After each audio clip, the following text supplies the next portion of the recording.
Hello, my name is Christy McCormick, and I'm a commissioner with the U.S. Election Assistance Commission.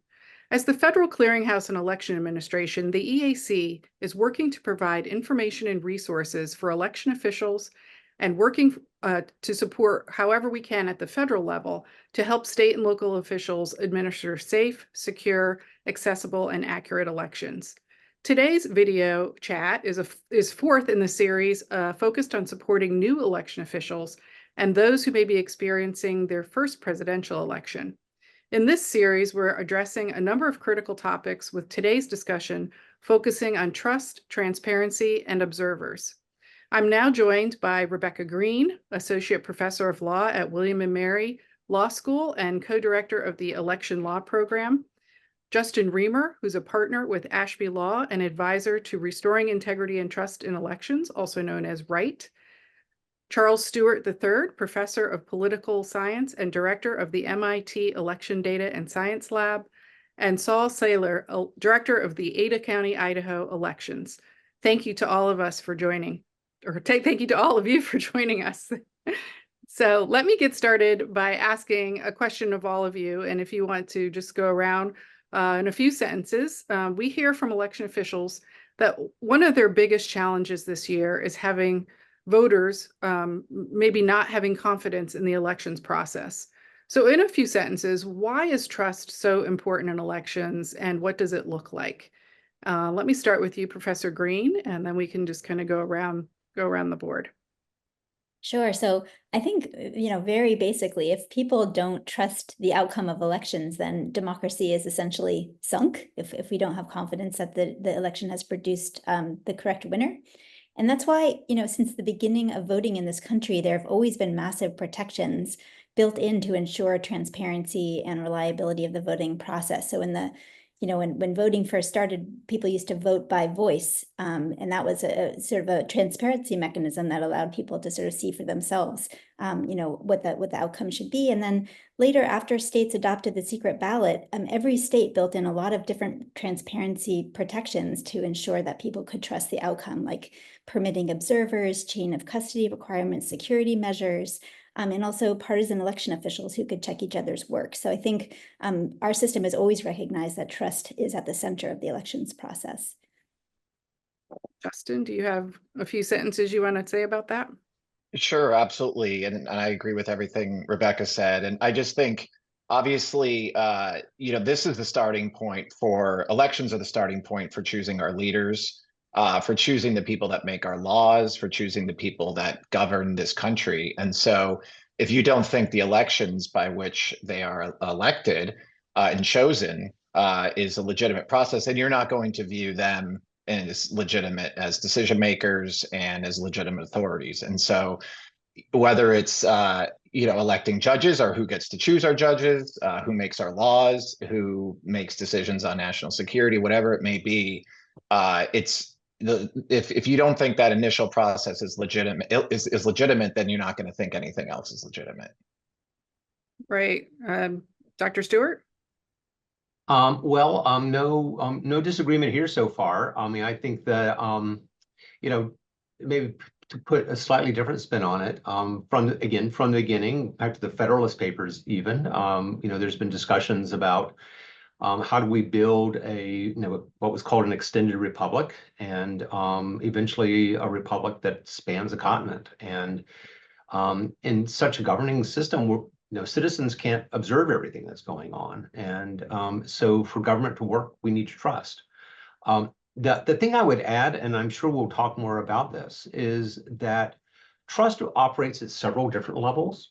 And the one we usually talk about is trust among the public, and that's certainly fundamental. It's the most important thing in the United States or any nation. But there's trust in other ways. There's trust among, for instance, those who are candidates, or those who are involved in political parties, and those who are politically active. And in some ways, I mean, this is a little heterodox, but in some ways, they're the most attentive for sure, and maybe in some cases have the most immediately at stake. And so, as we talk about trust, I think it's important to understand, the different audiences that are watching.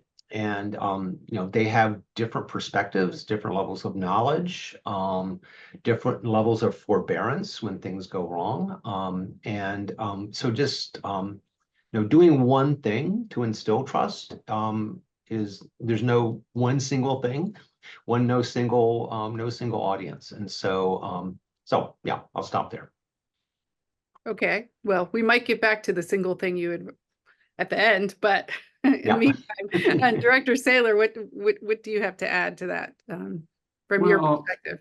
yeah, as an election administrator, trust in the process is obviously critical for our voters and our candidates and everyone that was mentioned. And I echo all the sentiments of everyone on the call today.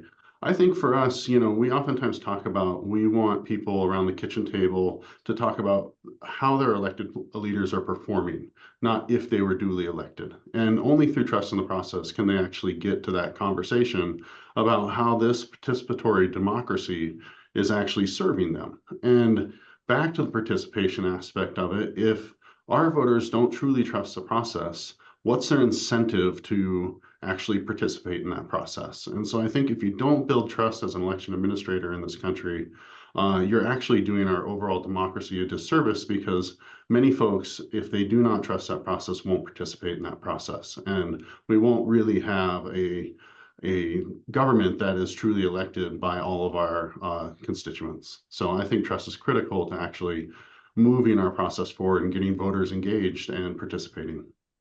So Professor Green, as we were talking about, building trust takes time and consistent effort. Based on your extensive research on transparency, what advice do you have for new election officials about balancing the time needed to proactively respond to voters' concerns while also administering elections? Yeah, so I've done 2 projects recently that have looked at that exact question. So the first one was to try and dispel the idea that partisans being involved in election administration renders them untrustworthy, renders elections untrustworthy. I've tried to show how partisan involvement is in fact a built-in protection in our process. So just like courts build in adversarial processes to make sure the public is confident in just outcomes in court, states build in adversarial processes into elections for the same reasons, to make sure that there's public buy-in and that there's public trust in the result. So one thought, just building on that research, is to ensure that, you know, partisans on both sides are in the room and actively involved. Is sort of one thought. The second thing I've looked at is the role of open records laws in helping restore trust. So these laws are in place so that people with concern about how elections are run can satisfy themselves that elections are fair. But the problem is that lately, election officials have become so inundated with requests for records that it impacts their ability to be ready for elections, particularly in an environment where they're already resource constrained. So you get this sort of classic vicious cycle where, you know, election officials may be more prone to make mistakes if their, you know, time is being taken by responding to these requests. So I think it's probably the case that we're likely to see records request volumes continue to be quite high in the 2024 cycle. And I guess the question is how we can help election officials cope in this environment. And so I've suggested a few different paths forward that might be able to help.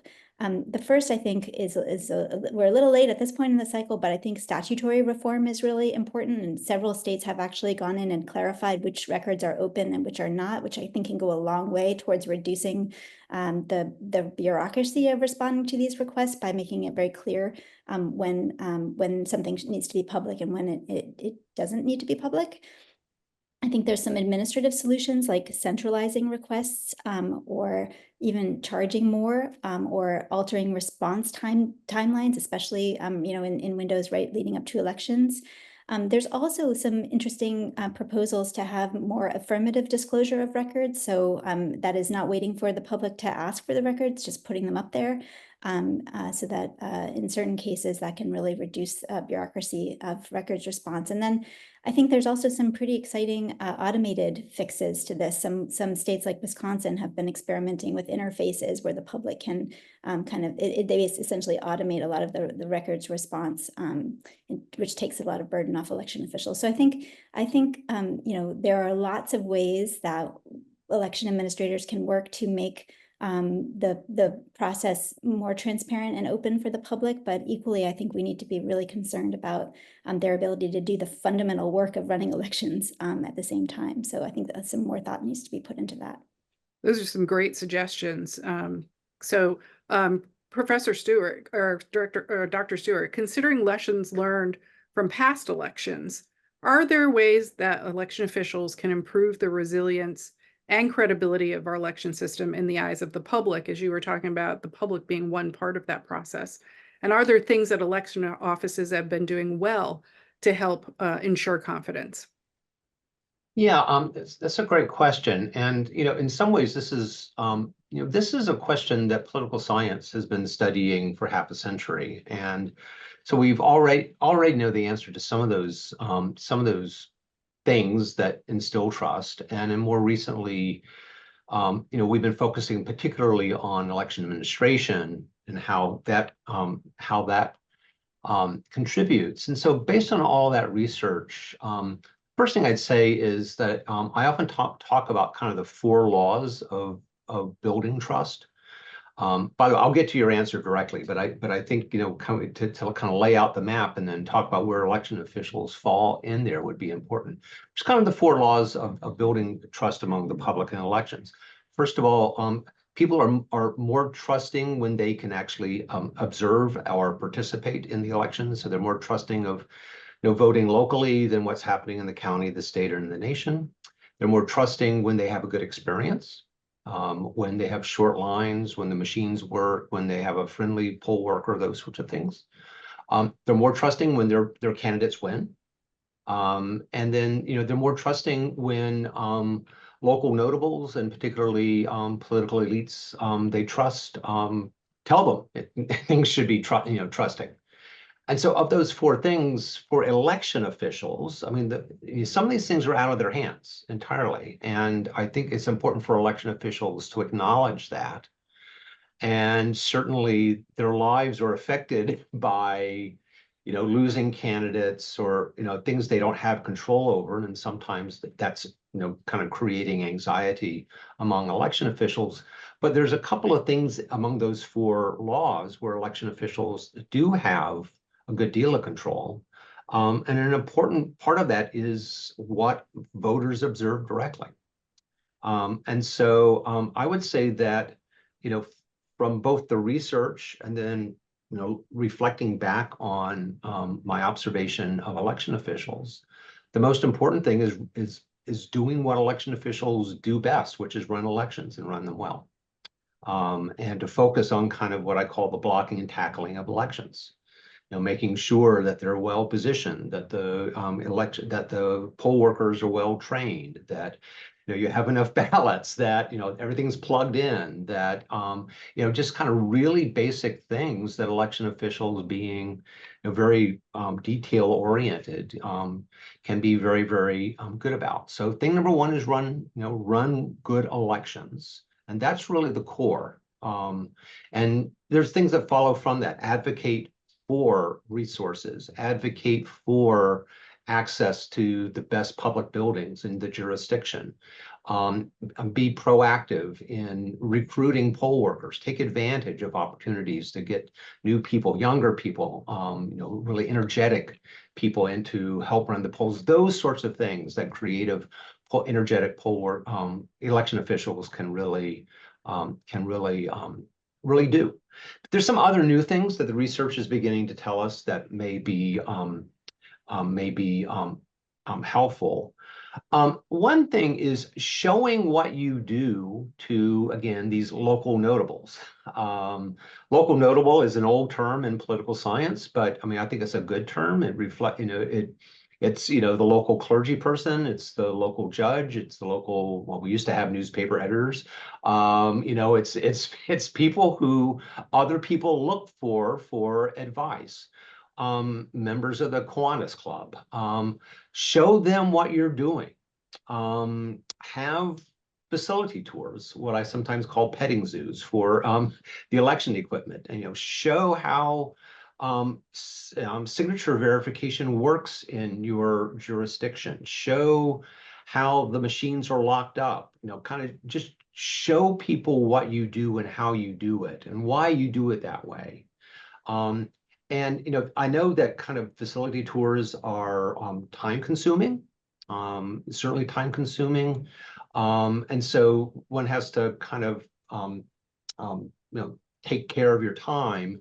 But there are folks in your community whom, if they really know what you're doing, they're going to talk to other people. They're going to be influential. And so just letting not just only the general public, but letting influential people know in your community what you're doing. And the final thing is about communicating with the public in general is communicate with the public however you can.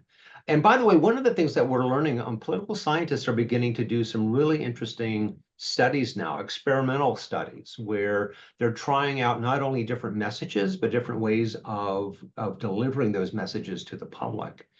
And so far, the most effective messages have been delivered in an environment that I call hostage videos, which is to say you could do like a really snazzy, high production value video to speak to your local community, but just a cell phone sitting in the warehouse, just talking about what you do in a very natural way. That sort of communication is really effective with the public. So certainly talk to the press, talk to the media, and don't worry about production values. Don't worry that you're not a media professional. Don't worry you don't have a comms team behind you. Just speaking from the heart about what you do and why you do it, and that, you know, you know how to do your job. You share the concerns of your community about things. That can be really effective in moving the ball. Great. So Justin Reimer, let's turn to you. Professor Stewart, Dr. Stewart mentioned observation as part of the process, and you've been involved in observer programs in the past, and they are very important to the process. How do you work with observers to ensure they understand their role and their limitations of observing at the polling place, especially when this role can differ across the states? Sure, absolutely. I'm happy to talk about it from my role as a former counsel to the Republican National Committee, and sort of the steps that we took to train and educate our watchers leading up to the election, and hopefully that gives you some perspective of where people will be coming from, you know, when they come to observe in your jurisdictions. I think I'll just start by beginning to say, first, I think you've got to just accept that they are part of the process. And I'm also a former election administrator, so I sort of feel your pain on the fact that it can be irritating. It can be what you perceive to be a distraction from servicing voters. And if you're at the state level servicing your local election jurisdictions, I understand that it can be a distraction, but they are part of the process, and even more part of the process than they have been in the past. It's very much emphasized on both sides of the aisle. So they're not going away. So you got to deal with them. So we get that out of the way. Great. At least the Republican side, and I'm pretty sure that the Democrat side does this as well. They should all be, if they are credentialed by the Republican Party, they should be trained. They should be coming in with some basic knowledge of the elections process. And typically, at least at the RNC, they are trained on state-specific laws. So they're not just getting some national training, you know, that it would be applicable across the board to all 50 states. That's just impossible, given the state laws are different in every state. So that would be just, so here's where they're coming at it. Generally speaking, the RNC trains poll watchers to be watchers. They are not supposed to really be active participants in the election process at the polling place or wherever they happen to be observing. So I think that is something to remember as well. Obviously, there may be instances where observers interact with the chief, poll worker at a precinct or whatnot, but generally speaking, they are there to observe. And in sort of triaging issues, the instructions are typically to elevate that up to somebody who is more of an expert on the processes and how things are supposed to work. Then the foot soldier is that then the just person who's taking a day off of work to do this. So and that's good because the person that is getting the elevation from the observer should have more of a detailed knowledge, as well as having a line into the election official to resolve a problem that would happen. And so that would lead me into some advice, which is, if you have not heard from both sides, and if there's nonpartisans, whoever is observing on behalf of nonpartisan organizations, be proactive and reach out to who that person is. That person in turn can flow that information down to the individuals who will be observing on election day, and you'll sort of have a megaphone versus maybe dealing with an individual poll watcher or whatever. So I think that's very important, is to establish that rapport with whomever is the leading person in your area, and establish that relationship. It's obviously much harder to be hostile to somebody when you've met them face to face, or you've had a phone call and they're an actual human being. It's much harder to be nasty to them.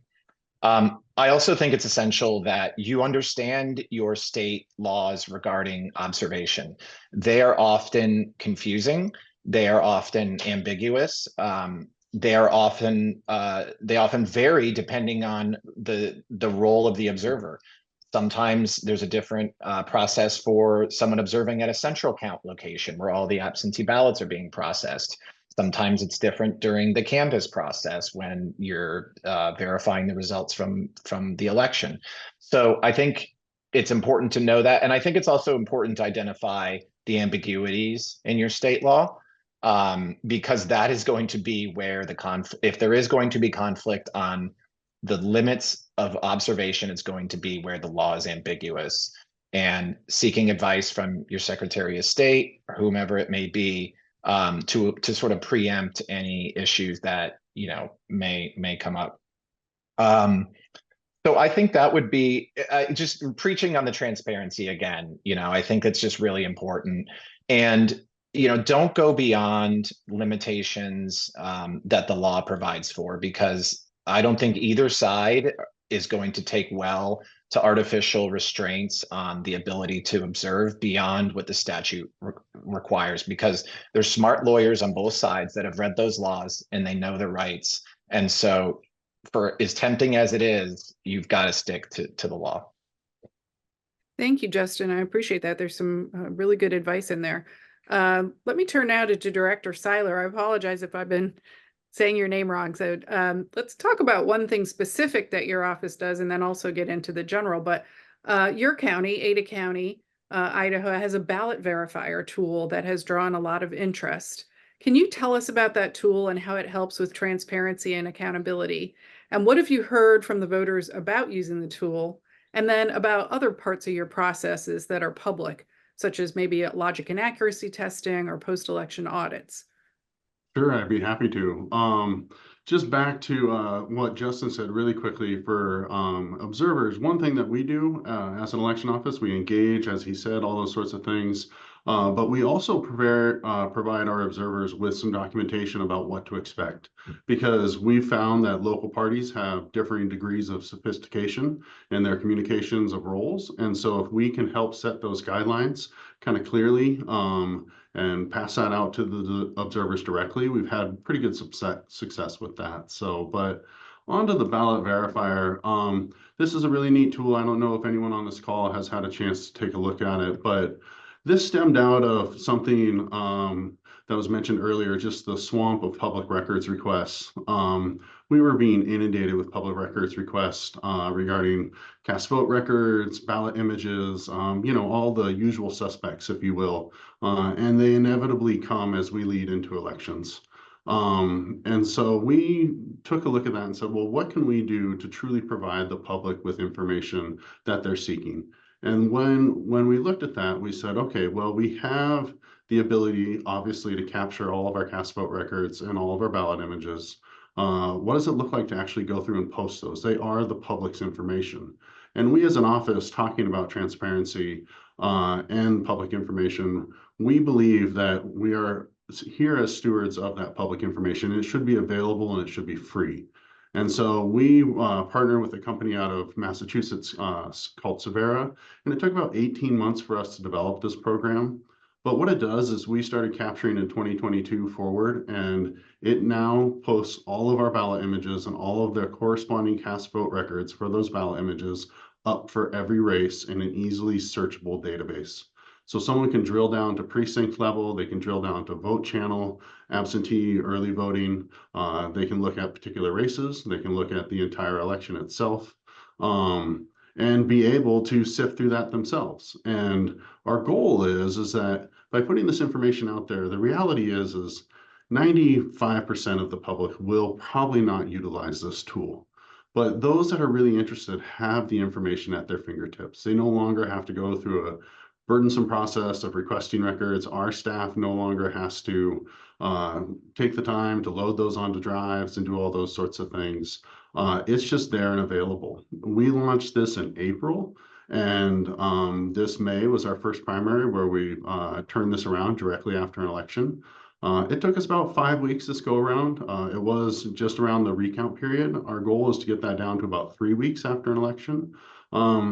And we hope that it could even combat things like that. I mean, if everything is there and in the public's eye, someone can actually go through and they could perform a recount or an audit themselves of every ballot that we have had cast. So we are really excited about it. Public reaction has been great. Both parties, primary parties in Idaho, have been very positive about it. They've let their members know, and we've actually utilized it already to direct some of the members of the public regarding public records requests. So we've had people come in and we say, well, you know what, you can actually go download those for free on our website right now. So it's a really powerful tool that we're excited about for transparency and the corresponding trust that comes with that. Things like a logic accuracy test are another good example of how you build that trust. And that actually goes back to what Dr. Stewart said in terms of being open as a operation. We routinely invite people in for tours, be it, the local party chairs and their board, be it candidates. We host candidate forums and open houses. We are trying to get people in the doors all the time.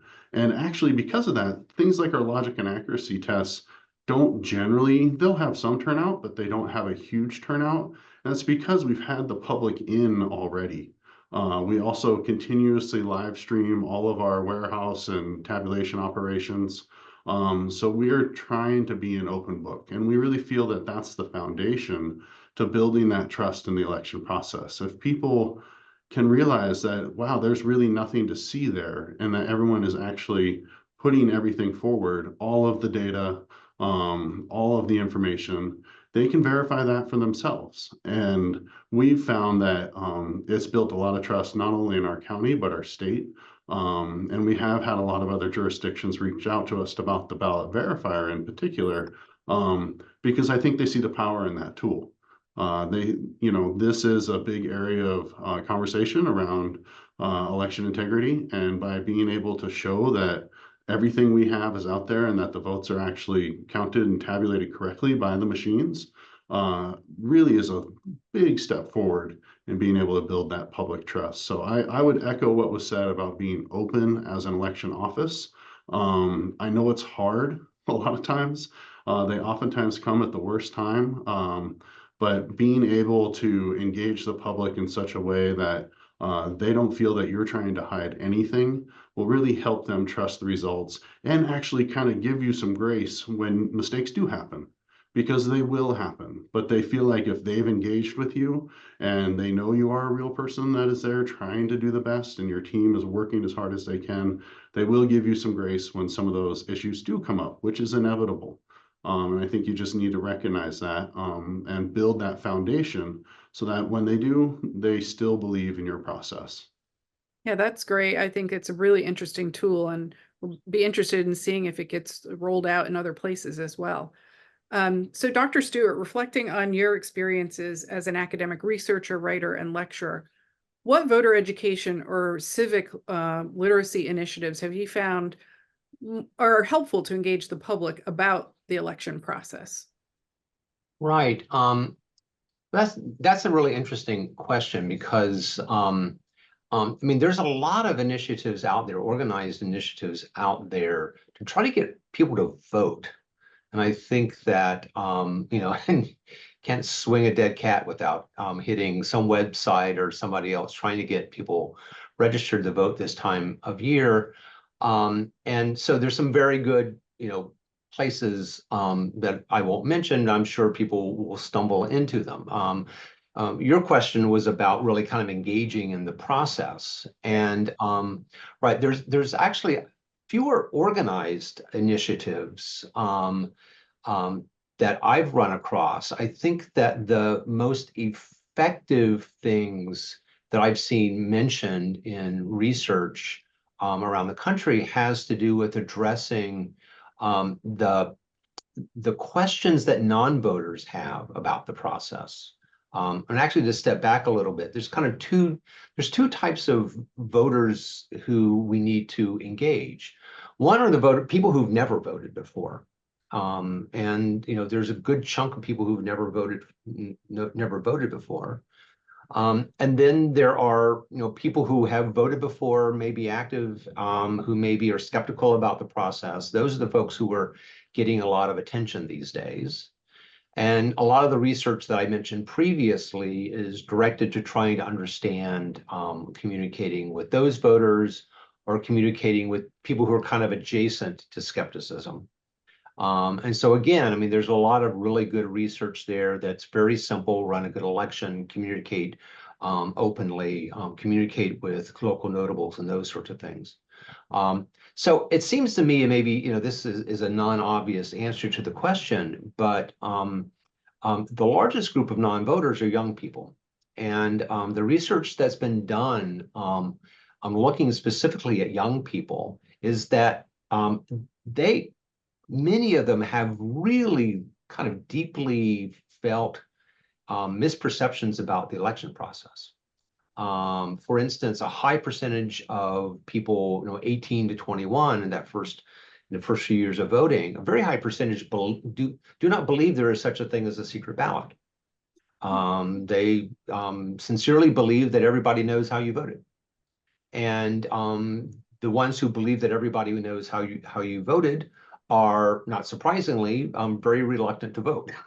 And so I'm a big fan of kind of traditional civics and civic education at the high school and younger levels to educate young people, you know, 16 to 18, about the process, and not only educate them, but to give them the direct experience. Again, we know from research, direct experience with voters, with voting, instills trust when people can see what's going on. So in addition to civics education, other things like allowing young people, say 16 to 18, to work the polls, even if they're not registered to vote. Most states have opportunities for young people to actually work the polls. And so so again, that's a long way of saying really kind of work on younger people. You'll get double benefits. You will get more young people to vote, and you will begin to get them off on the right foot in terms of trusting the process. And then do the other things I mentioned earlier, which is communicate, run good elections, communicate with the public at large. And those two things together, I think, will work. And then, you know, pay attention to what the EAC is producing in these videos and other materials as they aggregate the best practices as they emerge. Well, thank you for that plug of the EAC. I hope your cat is okay. But agreed. I think it's a lot of work, but getting out and being in the schools or having programs that engage with young people is really helpful. So you know, election officials have a lot on their plate, but that's that's something that will pay off for them in dividends if they do it. Yeah. Justin, public observation of election day voting is one component of building trust in elections. In your experience, are there other aspects of the election process that increase confidence in elections? Sure, absolutely. I mean, I think observation is obviously a huge one, as for the reasons we've discussed. And I'll try to stay away from, policy prescriptions, knowing that most people viewing this, video are do not have that power, even though I'm sure many wish they could change some laws and whatnot. But a few things. I think, attention to the voter registration process is very important. And obviously, speaking from someone from the center right perspective, the maintenance of voter rolls is something that is a huge thing that gets the public very upset. And you might be able to disagree on whether that leads to bad things happening in downstream in the voting process. I think doing anything you can within the laws of your state and within federal law to maintain your voter rolls is essential. And it's not only for the integrity of the process. There's been studies that have done that show various other benefits to having a maintained voter file. It saves you money. It is obviously more voter friendly if someone shows up to vote on election day and their registration record is proper. They're not showing up at the wrong precinct. They're not clogging your precinct. And obviously, I understand you have to work within the limits of your laws, but if there are things that you can do that you are not doing, whether that's some states allow you to look at local obituaries, for removing deceased voters and those types of things, I think is just really important, just coming from my perspective. I think generally speaking, chain of custody is a huge thing as well. Every state has chain of custody procedures, either in statute or in regulation or in guidance documents. And, those things, I think everyone does their best to follow them, but really following the letter of the law as best as you can. I fully understand that someone working the polls as a poll worker a few times a year, maybe that paperwork can be very difficult to complete properly. I've seen my fair share of it, and it's a lot to ask somebody to do. There's a lot of numbers, there's a lot of accounting. And 90% of the elections, how well that's done is probably never going to really see the light of day in any meaningful way. But when you have a close election and that information is not done properly and you're unable to audit or go back and see things that may have gone wrong, that can be a significant confidence, killer in our process. And I just think there are going to be mistakes, as Saul said. This is a very difficult thing to run it's impossible to run a perfect election. But being transparent and forthcoming about when mistakes happen, get on your iPhone. Like you said, it doesn't need to be slick, but get out there, try to articulate what went wrong, what you're doing to fix the problem. That's just really important. It's very tempting to circle the wagons, and to some extent you have to circle the wagons and defend yourself. But people expect explanations, and in this digital world, they expect them immediately. That may be unreasonable, but you have to do the absolute best you can, because people's imaginations are going to run wild if they're not given a plausible explanation for why things have gone wrong. Yeah, that's so important. On the chain of custody, I understand now that there are actually companies out there. Obviously, it takes resources, but there are companies that will help you document that process going through the election from start to finish, which I think is something to look at if you can't manage to do it yourself. But it is an important part of the process, and one that may become more important, as you said, if there's a close election. Director Seyler, we were talking about elections, election officials striving to have perfect elections. And of course, even with technology, this is essentially a human process.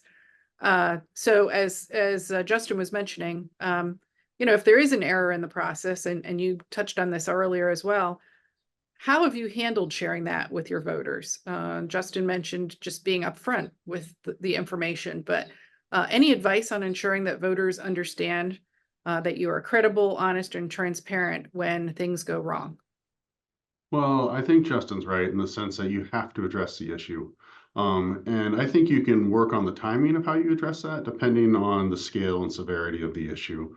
If you're dealing with something in the moment of voting, be it in an early voting situation or an election day situation, I think at that point you need to be very proactive.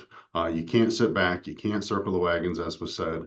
You need to be able to put an effective communication out there quickly. And one thing I would advise election administrators is if they don't have good relationships with a couple of people in their local press, they need to work to form those. Because if you have a few trusted contacts that you can get on the phone and say, you know, this is what's happening, we would like your help in pushing out this information, that can be incredibly critical in those really stressful times when something does go wrong.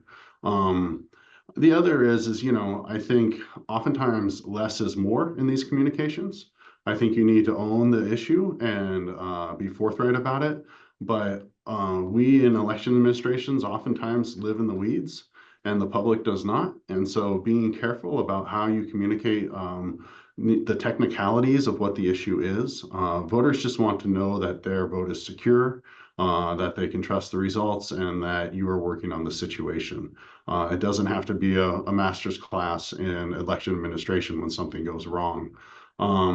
In the event that you're lucky to have a little bit more time, if there's a mistake, for instance, we just this past election, we had a central scanning batch, about 33 ballots that didn't get uploaded to final results. It was caught during the canvass period, which is, of course, is the intent of the canvass period, is to identify those things. But it gave us the luxury of a little bit more time to be able to say, okay, how are we going to put this information out? Because you do want to maintain that trust. And if you've worked hard to build it, it allows you to sit down and talk with some of your key stakeholders. For instance, in that instance, we notified both the parties before we did an official press release on it. We got everyone involved, so it didn't blindside anybody. Thankfully for us, it didn't change the outcome of anything. But it's just that how do you quote unquote find 33 ballots after the results were released at midnight on election night? So if you have that luxury of time, making sure you notify key individuals in your jurisdiction. In our instance, we let our board of canvassers, the county commissioners know in advance. We made sure everyone was well informed before we went to the public because we had that luxury of time in that instance. But if it is something pressing and immediate at a polling place, I think you need to be forthright, to the point, and try and get to those trusted news sources so they can put out the information for you in an effective manner, because it will happen. Right. I mean, and that's a big part of the transparent process, right? The transparency is to just be open and honest about what's going on. Don't try to hide it, because Yep. it will get worse if you try to hide it. It always does. Professor Green, what are some choices that people think promote confidence or transparency in elections? And do we know if they really do improve confidence? I think you're on mute. I put it on mute because there's actually a huge thunderstorm happening here. So I apologize if you guys hear the crack of thunder during my response. But, you know, I think I agree with everything that's been said here about the importance of showing your work. And I'm going to flip the question a little bit because I think, first of all, I think in this environment, it's important to recognize that there are some people who will simply not be convinced. And every election official I have spoken with has sort of said to me that, you know, there's just some percentage of the people they work with who they can supply, you know, oodles, reams of information and data, and, you know, throw open their doors and it just won't matter. And in fact, sometimes can even make the situation worse, because a lot of times elections are so complex that a lot of times people, especially those who are really skeptical, will not understand what they're seeing and sort of look for problems that are simply a result of them not really understanding what's going on. So I think just sort of recognizing that there's some portion of the public that just will not be convinced, I think, you know, is important for people to realize. But I think that the other thing that I think is important to recognize for election officials is that transparency is a double-edged sword, in the sense that, you really can throw open your doors and get yourself into a lot of trouble. So we saw this in the 2020 election with live streaming, where, people were, seeing suitcases under tables and assuming that that was something nefarious. That's just one of many, many examples of live streaming really backfiring. So I think it's really important to and I think Saul was sort of suggesting this, to kind of remember that in some instances, less is more, and that, if you are as transparent as possible in ways that will not create confusion, kind of thinking through how to walk that line is really important. And then I guess I wanted to also just mention the issue of irregularities. So we've talked a little bit about mistakes that happen, and as we all know, humans run elections and humans make mistakes, and so there will be mistakes in every single election, and there may even be some kinds of irregularities. And one of the things that has been interesting in some work that I've done this past year, so the American Law Institute is creating an election litigation restatement, which is essentially trying to sort of pull principles out of the common law that courts have heard election cases over the last several hundred years. Are there some principles that can be pulled out from how the courts have resolved election disputes? And one of the areas that I've looked into has to do with election irregularities and what courts do when they're confronted with election irregularities. And one of the most interesting things about this research is that there is so much litigation and there's so much jurisprudence on this question of election irregularities. In other words, throughout the history of this country, there have just been hundreds and hundreds of times where courts have been asked to look at election irregularities and figure out whether they should have any impact on elections. And the overwhelming response of courts is to acknowledge that irregularities will happen in every election because they are run by human beings, and they're very complicated, and so things come up. And the vast majority of the time, courts will find that that they are not outcome determinative, and that the results of the election stand despite election irregularities. And I think trying to educate the public about, elections being a human endeavor, and that most irregularities, does not mean the sky is falling, and that anything is necessarily sort of systemically wrong with an election. And so building off of that, I thought I would just share what I think is a really effective strategy that a commissioner here in Virginia undertook, which is to release an after-election report every single year, where he documented all of the mistakes in the election. So in other words, not as a sort of real time, like, oops, we made a mistake and here's what we're doing to fix it, but which I think is also great, but kind of a catalog of, like, here are all the calls that we got to our help center, here are the problems that we ran into. And so, you can look at this document over, this series of years and see, like, there were a lot of mistakes, and they were really open and transparent about it. And they were kind of creating a culture of recognizing that mistakes happen in election all the time. And that's I think a really important, I hope, lesson that election administrators can try and share with their constituencies, just to sort of expect sort of the regularity of irregularities. Yeah, that's a great point. Sort of normalizing the fact that there are going to be problems, right? Yep. And then to do an audit of the entire process. So it sounds like that, they looked at every single thing they do and said, what have we done? What happened? How can we make it better? How can we improve it? And that's, of course, exactly what we're trying to do here, is to provide advice on how to improve the situations that you find yourself in and make elections better and more transparent and more fair and accurate. So as a final question, I know Dr. Stewart, you said there isn't one thing, but if you had one thing that you could advise new election officials on with regard to transparency or observers, confidence in elections, what would that be? What, maybe something you've seen in an office, like Professor Green has pointed out, something that you can leave folks with that they can get from this video? And I'll start with you, Dr. Stewart. Oh, geez. Well, my one thing is many things, and I've said it already. I have friends and colleagues and people from around the country constantly emailing and calling, all anxious about the election. And the answer is always the same thing: focus on what you can control. And I think for election officials with trust, the thing that they can control is running a good election.